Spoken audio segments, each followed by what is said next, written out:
ดีค่ะ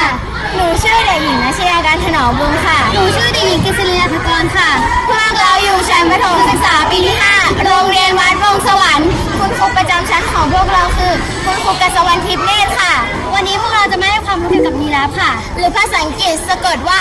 G I R A F F E เอาเสียงว่าจีราฟนั่นเองค่ะลักษณะทั่วไปของยีราฟเป็นสัตว์บกที่สูงที่สุดและมีคอยาวมากค่ะจะมีเขาทั้งตัวผู้และตัวเมียซึ่งเขาจะมีขนปกคลุมอยู่